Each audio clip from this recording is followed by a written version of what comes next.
to the Choose Happiness podcast. I am so excited to introduce my guest to you today. She embodies choose happiness in her life, in her career, in just everything she does. Please welcome Sarah Dubow. Yay! Thank you so much, Rachel. I am thrilled to be here. Thank you so much for being here. So, just to introduce you a bit, you are a health coach, a meditation teacher, Reiki master, women's health advocate, MBA grad. Wow, let's take a moment there. Amazing. And healthcare strategist. Wow, so many wonderful hats you wear that all are around the same thing of empowering, especially women's health. Can you please tell us a little bit about your own journey that got you to where you are today? Of course, I appreciate you saying that I do all of these things. Sometimes I think I'm a bit of an overcommitter. Yes, I'm happy to share a little bit about my story. And it really all starts when I was 15. I was at summer camp and became quite sick. So I started throwing up and kind of never stopped. And all of the sudden, I kind of traded high school dating and fun for hospitals and feeding tubes. And Oh, goodness. doctors couldn't really figure out what was wrong with me. And so I had a lot of different diagnoses, a lot of different testing. And I think that our modern medical system is really good at a lot of things, and chronic illness is not one of them. Mm, So through there, I really started to explore alternative healing modalities to try and support myself in getting better. And I attribute a lot of that to my mother, who was doing yoga and meditation way before it was cool, who had me experimenting with acupuncture and meditation and supplements. And I found a lot of release through all of those methods and a lot of healing, and was really able to start to restore my health and pave my own path.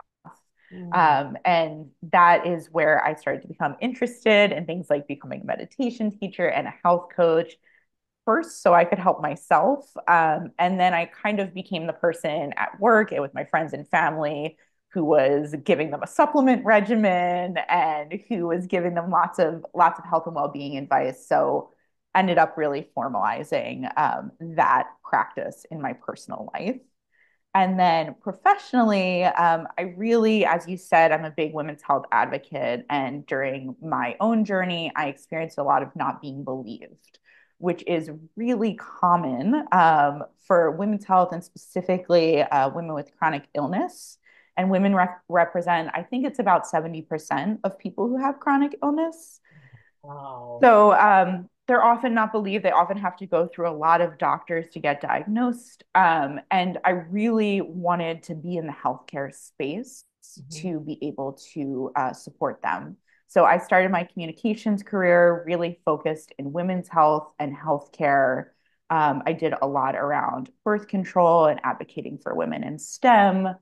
And I wanted to be able to advocate for women in a greater capacity and convince all of the bigwigs in business to invest in women's health, which is why I decided to get my MBA with a focus in health equity. So I just graduated in May. I have my nights and my weekends back, Yay, which I'm congratulations. thank you, which I'm thrilled about. But I'll stop there for just a little bit of my story. Well, first of all, I'm so glad that you're doing better these days. That Thank does my heart good you. to hear.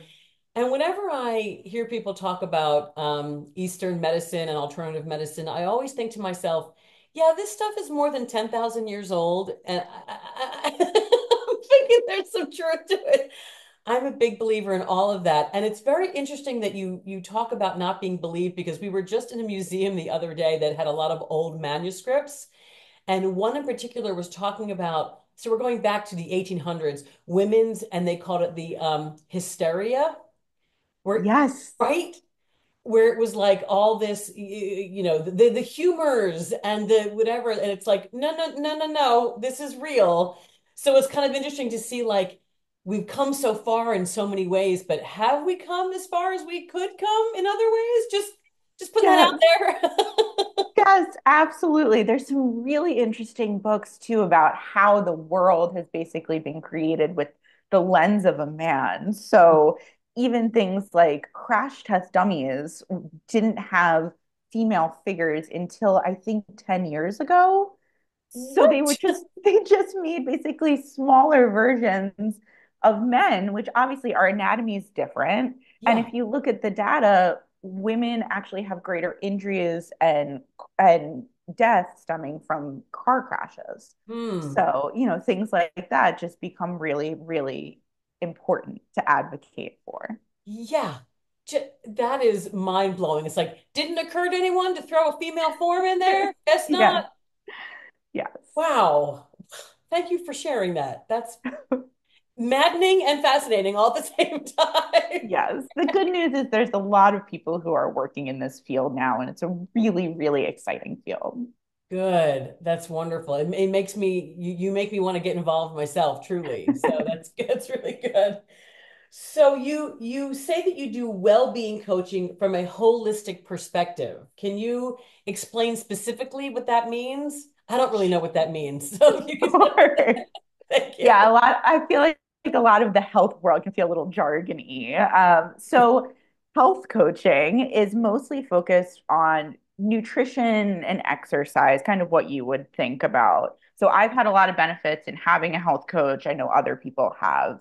Well-being coaching expands to that holistic perspective. So in addition to looking at your nutrition and looking at your exercise, it kind of looks at every aspect. So it'll look at your career, your spirituality, your friend group, your community, your sense of purpose. And the idea is that all of these components contribute to our well being, but often when we say health, we limit it very, very narrowly. Mhm. So, the idea behind well-being coaching is really to look at what we call your life wheel. So, all those areas of your life, and try and make sure that we're enhancing every aspect. So, with my clients, we go through usually a three-step process with well-being coaching. The first is the discovery phase. So I often call this the storytelling phase. It's a lot of listening on my part, and what I would say is catharsis for my clients. So they're telling me a lot about their history, their challenges, and those stories that we constantly tell ourselves that may be standing in our way. So for me, for a long time, it was, I'm a sick girl. And that was limiting me in many, many different ways. So we start to just figure out, what are those stories? What's your history? And where are you now, to figure out where you want to go in the future? So Mm, that's the first stage. mhm, The next stage is starting to make really small changes to the areas of your life that we know are going to have most impact. So this could be in that health coaching lens, where it's a small change in your diet or maybe your self-care routine. But it could also be things like working on career confidence, to ask for what you want in your job, or starting to think about where you can volunteer to get a greater sense of purpose. mm, And I'm a really, really big proponent in small changes leading to big results, because I often find when you try and change a million different areas, it's far too overwhelming. yeah. So that's stage two. And then stage three sometimes is called the woo woo phase, which is more of what people would say is visualization and manifestation, but really is just trying to rewrite those stories you tell yourself and Mm, think about how you want your future to look, and then starting to create steps to actually make that a reality. mm. And then after that, I offer support as needed, but usually those are the steps I walk through for well-being coaching. Wow. I need to just take all that in for a moment because it sounds magical and I appreciate that. it really does. It sounds like you're hitting all the necessary points because if I'm thinking about from the holistic perspective, someone could be, say, working out well, eating really well, but really stressed in their job. So it's kind of like, Yes. well, I'm doing all the right things. Why do I feel so terrible? And it's like, oh, because of this, Exactly. or if they have, a friend group that isn't supporting them, they don't have a community. But A, B, and C are good, but then this is missing. It's how to, that's so, so brilliant because we are not just a body that just needs nutrition and exercise. Yes. We're so much more rounded than that. And you're so right. When I think of nutrition, I don't only think about what you're putting in your body. I mean, I think I have it right here about Rachel kindly sent me her book, Choose Happiness, which I just was telling her before we started recording is just my emotional support book right now. But this is nutrition too, right? It's reading things that build us up. It's being in community. We have to think about how we're nourishing ourselves in ways more than just what we're putting in our body. It's everything that we're consuming around us. So I think it's really, really important to do that. Yes, I love, oh my gosh, I love that so much. The nourishment come, it's everything that we take in, including things like, social media, which someone might say that is bad nutrition. That's like eating junk food, that's wow. Oh, I'm learning so much. This is awesome. This is awesome. So, to that, you have one of the most gorgeous websites I have ever seen. Oh, thank Everybody needs to, you. we're going to have links at the end of this, but the website is so beautiful. And on it, it says that you support people to live life on their terms, which just speaks to me so much. And what would you say is your number one goal in helping people to achieve that? Yeah, I appreciate all of the compliments on my website. Thank you. I worked very hard on it. Yeah, so in terms of achieving life on your terms, I feel like I've spent over a decade working with patient populations and having my own experience with health challenges. And I've seen a lot that people who struggle in the healthcare system have these prescribed paths that they kind of are set down on. Mm. That might mean the single mom who's working three jobs, who the prescribed path is that she's never going to be able to get a rest, or the sick girl who is trying to live a normal life, that she's always going to be sick and feel awful. And so, what I try and do in my work is break people out of those boxes and let them figure out what it is that they need to set their own path, which can be so empowering. So you have the single mom, maybe she can do a yoga nidra meditation when Mhm. she is on the bus, and that provides her some rest. Maybe the person who is sick all the time, and I put this as my own experience, can do some affirmations and have more empowering thoughts that help her to feel more capable in her day to day, Mm. or embrace a community around her that understands her. And so the idea is really to help people to figure out how to break out of these prescribed paths and what they want for their life, and then to go towards it. So I don't really do much in telling them how to do that. It's just showing them that they have the strength inside of themselves and the power to make a choice. Mm. Um, and so that is a very long way for you asking what my goal was, in just saying that I want to empower people to be able to choose their own path. Yes. And that is really important because when we get stuck in those things that we're told, things that we believe for an extended period of time, even though we may not like it, it does feel comfortable in a Yes. way. And even though like we know it's not right, it's like, well, this is just the way it is. And this is so it can be hard to kind of pick yourself up out of that. So having someone like you to talk to and ask the right questions is so helpful because it's kind of like, well, this is my lot in life. And then it's like, no, no, if you're not happy there, it doesn't have to be.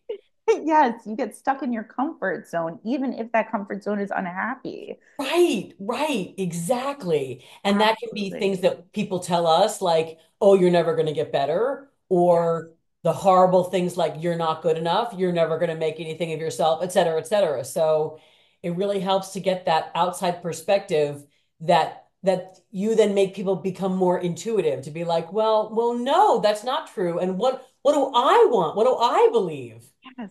Yes. And as soon as you Wow. start to surround yourself with those thoughts and I just heard about the reticular activating system, which is a part in your brain that decides what information to focus on and what information to ignore. And so if you are surrounding yourself with thoughts like I'm just going to be sick all of the time, then that is what your brain is going to focus on. But if you start to think about it differently. So I'm powerful, I'm healthy, all of those things. That is what your brain chooses to focus on and it chooses to ignore the rest. It's the same system that if you decide that you want to buy a red car, starts to see red cars everywhere. And it's not that you have all of a sudden all these red cars are popping up. It's just that you've decided that that's what your brain is going to focus on. So this really, all the work around living life on your own terms, it activates the same exact part of the brain that really helps you to do Wow. that. Wow. Which I totally geek out on too. I just think it's so cool. It is because our brains are so powerful. You've heard the saying, change your thoughts and you change your world. And it's so true. And I love the chemical aspect of that, that we're able to, in a sense, train our brains what we want to focus on. That's so empowering. Oh, It really is. that's really that's amazing. And that to my next question, it's the same kind of thing because you say in one of your blogs, everything worth doing is on the other side of fear. And I believe that too. But again, it's that fear is so strong. How do we get ourselves out of that? And how did you yourself come to that realization?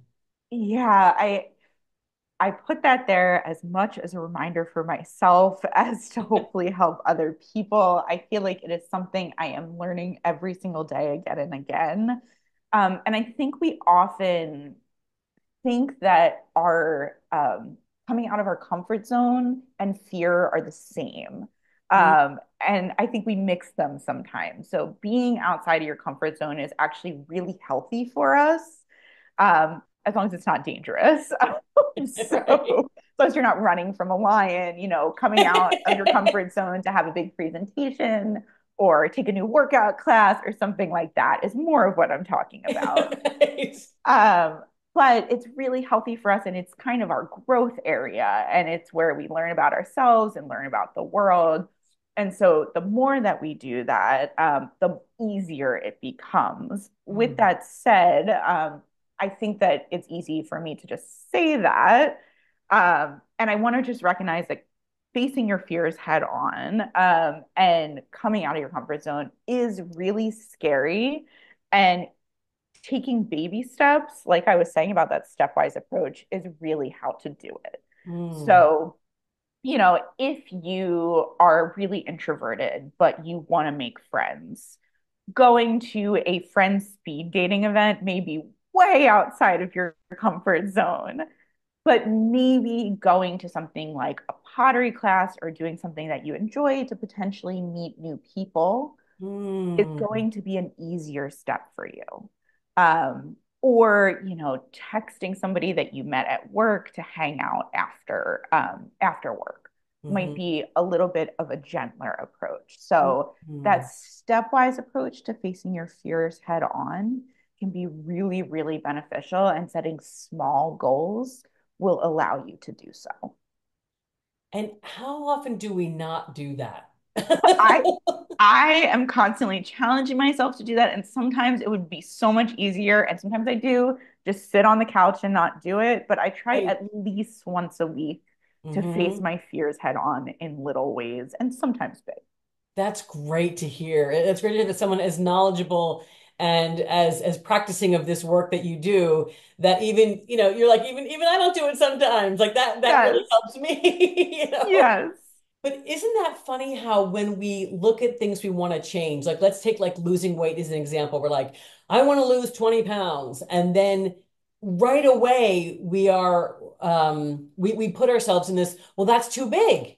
I can't do that. That's huge. Or if Yes. we lose a pound, it's not enough, and then we get distracted, etc. It's the same thing with anything within our comfort zone. We think, oh, I want to meet 5 new friends, and then it's like, no, just take it easy. It's I don't know if it's like an American thing, but I feel like everything has to be big and Yes, we have to do it all at grand. once. Yes, exactly.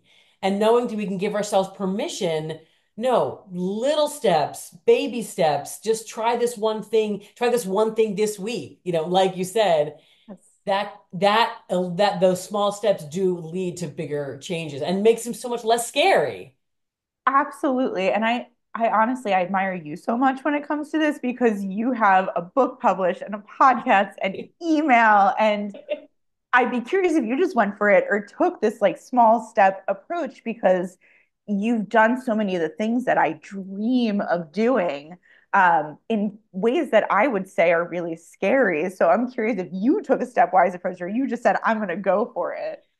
Pretty much when I decided to do the whole choose happiness oeuvre, if you will, um, I was pretty much all in because at that point I was an empty Amazing. nester and I was looking for a new passion. So luckily, once I found it, and because I had, I'm still a musician, but I had released a bunch of CDs before and I had done a lot of concerts before, that putting myself out there wasn't as hard because I had already done it from that point of view. And something like Amazing. music is we're like, well, here's my heart. I really hope you like it.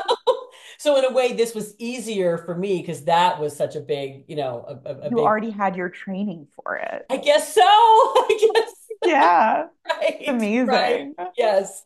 And I've come to a point in my life as well where I am doing this because I need to do this. And obviously I hope it's received well, but there's less of, well, I hope people really buy the book. I hope I hope that's true, but that's not what I'm doing it for, and that's not Right. why you do your work either. Right. It's But your it's also an expression of your heart. that's true. That's very true. And it can be hard to say, well, I'm not going to do this because it's not going to be successful. And it's like, well, that's based on other people's opinions. You do it because you have to do it and you want to do it and you want to share. If other people like it, that's gravy. That's a bonus. And it's something that it's like you were saying in the US, I feel like everything needs to be big and grand, and we've kind of lost just the fun of having hobbies and interests that don't need to have 500,000 followers on Yes. Instagram and make a ton of money and be a side hustle. We've really lost, and this is something again on that like life wheel of having hobbies and interests that just fill up your cup is so, so important. It is. It really is. And I think people get stuck in the whole fame part. I want to be famous doing this. And it's like Yes. all fame is that other people know who you are, which, P.S., who wants that? Yes. You know? I'd like to be anonymous for a little bit. Thank Yeah, you. exactly. Exactly.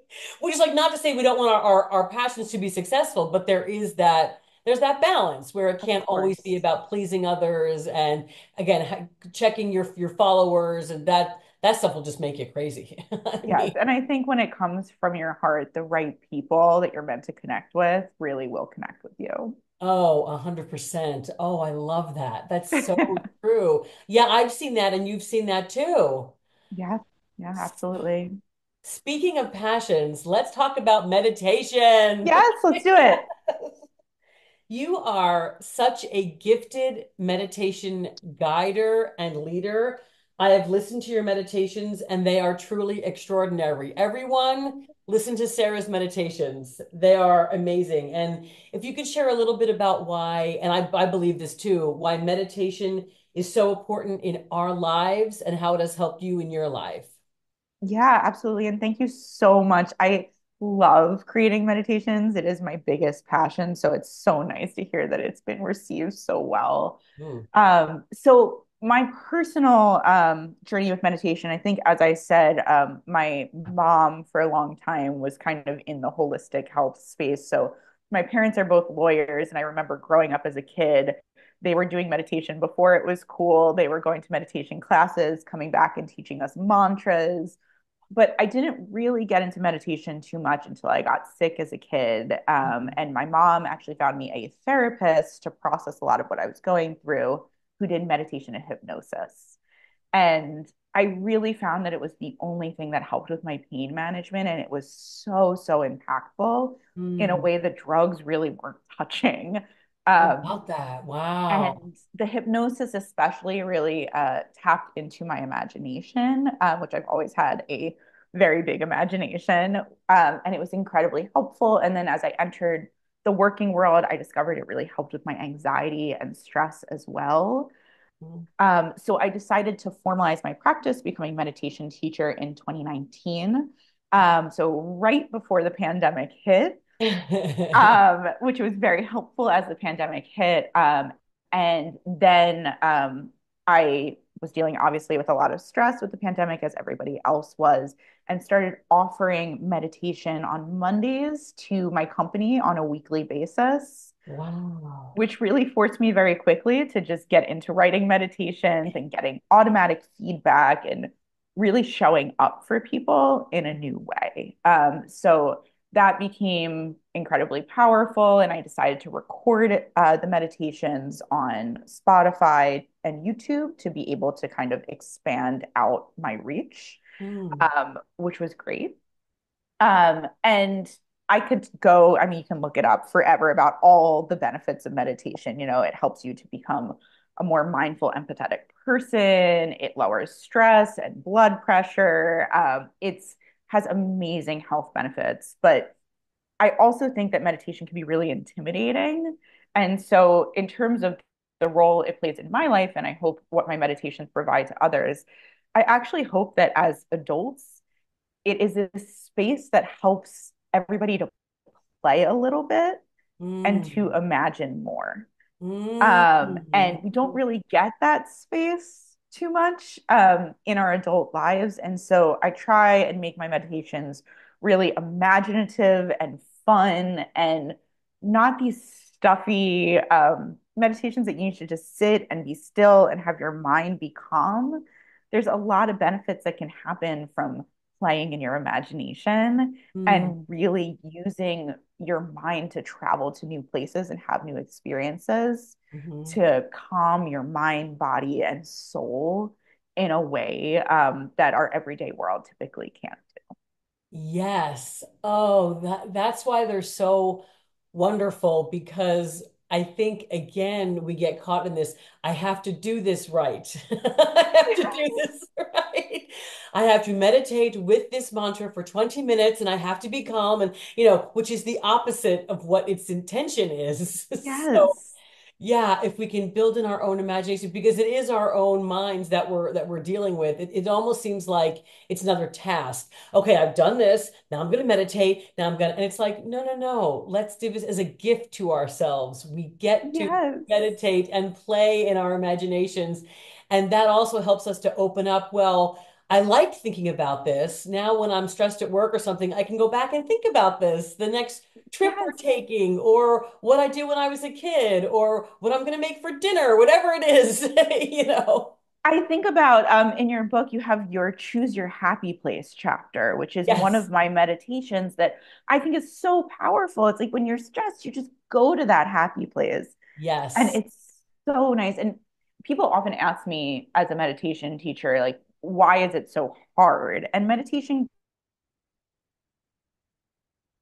can be difficult and is supposed to sometimes be difficult because you're flexing your brain in a new way. Mm, But again, it can be fun and you don't have to spend 20 minutes. You'll see on my meditations, I have some that are 2 minutes or 4 minutes. Sometimes it's all I have the energy to do during the day. And you right. don't have to have high expectations of yourself. It's like you're saying, it's a gift to yourself.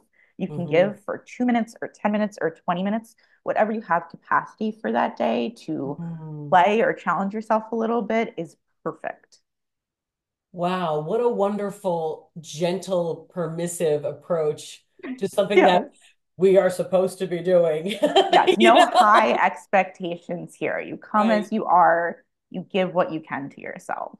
Yeah. Oh, I love that. You give what you can to yourself. Oh, I'm going to put that on my mirror. I love that. I love a mirror affirmation too. I've Yes, gotten very into those lately. same, same. And I find specifically with meditation, what I love is the if a thought comes in, acknowledge it, and because you you can be there, again, we're doing everything right. We're breathing and we're concentrating. And then, this thought comes in and then it's like, get out of there. You don't belong there. And then it's like, no, no, no, no. Again, just acknowledge and let it this Acknowledge and let it come in. That's the exactly. point. Yes. Yeah. Yes. And then it's funny because we do get better at it, the more we do it because our brain knows, oh, now this is what we're doing. We're calming, we're focusing and It's um the same as doing a workout and a weight where you're using that muscle and it gets stronger and stronger. It's the same exact practice. yes, that's so true. Oh, no, I can't wait to meditate next. I'm very excited. Now, what's interesting, which I've not heard of before, is that in your work you provide custom meditations and you Hmm. also lead mindful leadership sessions. Can you please tell us what those are about? Yeah, absolutely. So the custom meditations came about because I had a lot of friends and family who would come up to me literally just while we were hanging out and say to meditate them. So I would be providing custom meditations in airports for things like flying anxiety. Or I remember doing a custom meditation on the beach with my friend who was processing her emotions around a friend moving long distance and her Mm, struggling with that. So I started thinking about offering this to my community to allow them to ask for whatever they really needed because I obviously can do what I think people like, mhm. but when you create a custom meditation, it allows people to access it in a different way, especially when they're really close to it. So, for example, my husband loves Star Wars, and I've had on my list for a while to create a Star Wars meditation for him so Yes. that he can access his imagination and his mindfulness in a way that really works for him. Mm, So that's the idea behind custom meditations. I also do them for work retreats a lot if there's a certain work theme that people mm, are going through. So I've done things like creativity or community that an entire organization can rally behind and start their retreat sessions with. So I've done a bunch of different things in terms of custom meditations. For the mindful leadership sessions, this is something I'm really passionate about in my day-to-day work. So, mindful leaders, all the data shows, not only tend to have better employee retention and happier employees, but actually better and more productive work outcomes and greater innovation and creativity in their organizations. So, wow. it's kind of a no-brainer to study to be a mindful leader. And so I offer either one on one coaching with leaders on how they can adapt their strategies to be more conscientious leaders who are more empathetic and tuned into the emotions and feelings of their team, either as Mm, individuals or collectively. So, mhm, really understanding what a mindful culture looks like as well. mm, But I also offer general presentations or more hands on experiences and sessions that really tap into how to do mindful leadership with easy exercises and simple steps. Again, you hear me coming back to those simple, easy steps that are really a yeah, hallmark of my work mhm, that they can adapt really quickly. And there's always a feedback loop with my mindful leadership offering. So we get to hear how it went and kind of tweak our strategies to continue to hone the skills of any mindful leadership that we're doing. wow, that's amazing. I can It's just, really fun and it's amazing to see people's transformation. yes, I would imagine. And I would imagine that someone who's a leader may feel like they have to keep themselves apart from the people who they work with. And I would imagine as they do mindfulness training, it kind of puts everyone on a similar playing field and doesn't create that, or a leader can be like, I'm here for, let's do this together. I'm here for you if you need me on this more personal-ish level because we're all human beings. We're, Yes. so wow. Leaders leaders don't often show vulnerability. And that's sometimes what teams need the most, especially in my industry and other industries right now. There's a lot of layoffs that are happening. There's a lot of challenges that are happening across organizations, and showing vulnerability and emotion is actually really strong Mhm. And figuring out how to lead with that while still being empowering, I think is a really, really good skill for leaders right now. Yeah, and so have you seen, I imagine you've seen the culture adapt to, because I was going to say back when I started working a very long time ago,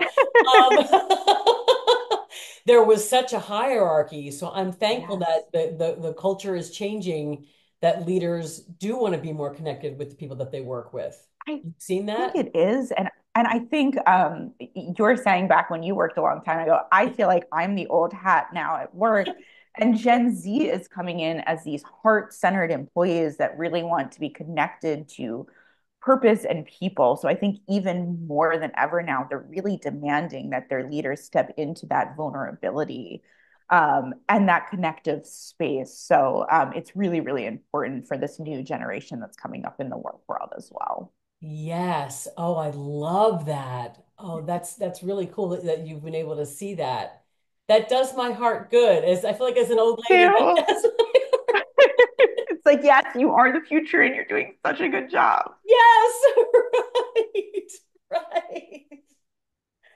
So, along with meditation, we know that's big. Can you share some other tools in your toolbox that you help you to choose happiness and live a Yes, balanced existence? yes, Thank you. absolutely. So, my actually this amazing she does mindful leadership sessions. Her name is Melissa Doman. You should look her up. Hmm. But she talks about well-being non-negotiables, which I think of as like my happiness toolkit, the things that always bring me happiness that I have to do every day. And they're pretty simple. So obviously, yes, meditation. But I would say walking out in nature, especially with my dog every day, I absolutely love, no matter if it's cold or rainy or sunny. That's definitely one. Cooking and being tactile with my hands while I cook and either listening to some good music or a podcast is definitely one. And the other one that I would say is really, again, tapping into that like childlike sense of wonder. So if that's playing around with my husband, making silly sounds or dancing to great music, that really makes me so, so happy on a day to day basis. So I would say those are kind of the three pieces in my happiness toolkit or my well being non negotiables that I have to do every single Um, day. Thank you for sharing those well-being non-negotiables. Again, another thing Yes, to put up and remind myself for. they're great. Yeah, nature is, I feel like, one of the best and easiest ways to just connect with everything. I agree with that so much. And then the playful part, there's a chapter, I don't know if you've gotten to it, where it's kind of release your inner child, where it's like, Yes, go swing on the swings, paint a picture and put it on the refrigerator. Like all that stuff we used to do before we were told we shouldn't do it, or before it was like, absolutely. the picture isn't good enough. It's like, who cares? It can look like whatever you want. And What is your favorite kid thing to do? well, I would say definitely it's a playground. If I ever pass a playground somewhere, I am on those swings. I I'm down love the that. slide. Yeah. And then you remember when you were younger, swinging and feeling like you could just go into the sky. It's Yes, the and fly. best. Yes. And it's like doesn't matter what I'm wearing, if I'm passing a playground, or there's times when in my day, if I'm running out and doing errands, I might just stop by and be like, let me just like 5 minutes of the swing here, because it It really fills just up your cup. it does. It really does. And then you have to be like, and I don't care who's watching, you know? Yes. Yeah, Maybe they'll be inspired. that's right. Exactly. Yeah, it's so, so important. And again, the tactile part, whether it's cooking or drawing, something that we can do with our hands, and then we can be happy about the product that we've Yes. done. I'm just now learning how to sew. I've always wanted to learn how to sew. Oh, I'm so impressed. That's been on my list for a long time. Yeah, and it's speaking of getting outside your comfort zone. I mean, because I really, but doing that thing, with my hands, and even if it doesn't go well, I can still say, well, I did this, and this was now a learning experience. Yes. I can't wear that, but I learned from that. I think about that sometimes with really like terrible recipes that I make that I taste. And I'm like, this is not going anywhere. But I had a really good time making it. And I learned that maybe I need to just put in chili powder and not chipotle chili powder so it's not Right? so spicy. Yes, yes. And we get in that. mindset of what we do has to be perfect the first try, or Yes. we can't mess up. And it's like, especially with the food, was it edible? All right, let that Yeah. be the bar. Okay. I didn't Yes. have to throw it out. And if I did, that's also okay. It's Like, not a failure as long as you learned and had a good time. exactly, exactly. I will remind myself that when I am trying to do something and it's not going well, I will remind myself. Because you get caught sometimes and like, why can't I just like do this? And it's like, because you have to learn how to do it. Yes. So Yes. And it takes time. and that's the other thing. Yeah, we can't expect to be perfect at everything, although we want to be, which is the same with the meditation. Like we have to just give ourselves the time and the space to be ourselves and to learn and use our imagination, which that all just leads to good stuff. Like, Yes. you I know? always say, be gentle with yourself. We're so, so hard on ourselves and just Mhm. be gentle, embrace more play, embrace more happiness. Yeah. And it really the road starts opening up to you when you do that. It does. And speaking of the choosing part, I just really admire you so much for when you were in that time of feeling like, oh, I'm always going to be sick. I'm the sick girl. That took bravery to make that choice to say, no, I'm going to step out of this. So kudos to you, really, Thank for doing you. that. Thank you. I appreciate that. I just love being in your presence. I've learned so, Same. so much from you. Can Thank you you so much tell for having me. Oh my gosh, it was beyond my pleasure. We'll have links at the end for where you are, but can you tell people just where they can find you online to listen to your meditations and sign up Yes. as a client and all that good stuff? Yes. So I am Mindfulness with Sarah on Apple Podcasts, Spotify, and YouTube. You can find me on Instagram at Sarah R. Dubow and go to my website, sarahdubow.com, for blog posts, custom meditations, mindful leadership sessions, and you'll find my contact information there. Oh, terrific. Thank you. Thank you. Everybody, wasn't this so great? This was so great. Thank you guys for listening, and thank you, Rachel, so much for having me. Thank you. I admire you and I just adore you. Thank you. Mwah. Thank you.